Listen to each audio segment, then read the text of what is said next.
The second luminous mystery that we consider is the wedding feast at Cana. This was the first public appearance of Jesus socially, as far as we know. He has called his apostles. They're around him: Peter, Andrew, James, John. How many others, we don't know. But they were coming to this wedding, and presumably Jesus was invited. But we're not too sure about the others. Whatever the situation, they come. And it was a huge social event in the culture and time of Jesus.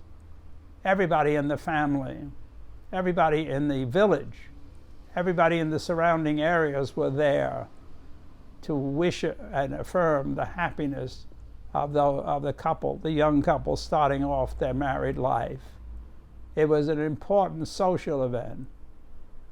And all of a sudden they run out of wine. And there's the end of the life. I mean, I can't even think of an example. It's like having a house full of company and realizing you never ordered food, that you have no liquid refreshments. Even the water isn't worth it. And you're left high and dry, literally. How embarrassing.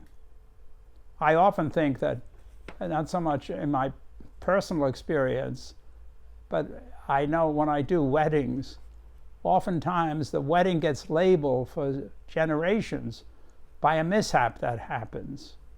I just used an example recently at a wedding at Christmas time where the church was decorated with poinsettias, and the bride, after communion, wants to put a bouquet of flowers in front of the Blessed Sacrament.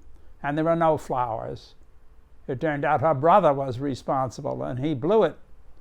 And he was thoroughly embarrassed, but I think more frightened of his sister's reaction. But she handled it well. And being the social butterfly that I am, I said, well, why don't you take one of the poinsettia plants? We got enough of them. And she looked and she says, yeah, why not? And to this day, that's known as the poinsettia wedding. While the wedding feast at Cana would be known to the chagrin of the whole family down generations as the one where they ran out of wine. Terribly embarrassing. And there we get a subtlety in the human relationships. Who notices it? A woman, Mary.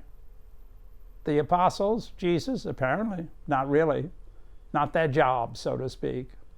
Their job was to consume the wine, not to provide it. And Mary walks over to Jesus and says they have no wine. Just a few words. And his response, typical young person, it's not my problem. I'm not the family. I'm not the parents. All of that implied. And Mary doesn't even engage him in a debate.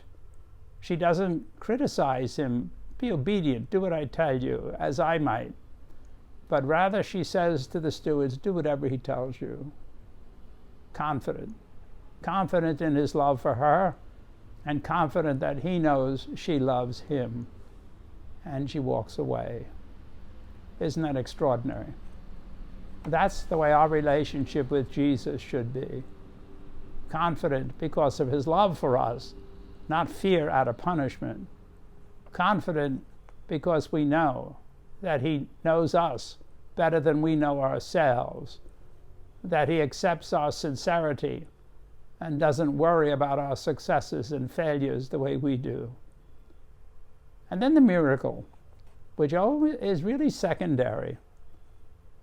All of a sudden, he has them fill the jars with water, and they bring it to the steward. And as a revealing comment of the steward, who doesn't know where this came from, he says, how come, to the groom, how come you serve the best wine now, after everybody has had enough to drink? Usually it's the other way around. So Jesus, in responding to Mary, but also giving the gift of his miracle to a couple that we don't even know their names, gives the very best. Always. Complete, filled to capacity, giving the best. That's the kind of relationship we have with God. That's how we should be trusting in God. We may not think of it at the moment when we're asking for an answer to prayer, we may wonder if he even hears us. But then I remember Mary. Just do what he tells you. Trust him. He'll do something. And then when it does happen, even though it's not what I wanted or when I wanted it, or under the circumstances I thought would be best, it turns out that I always get the very best. The results are there because Jesus does it with love and with understanding and with acceptance. He does what the Father told him at the baptism. He gives us the best because he's pleased with us.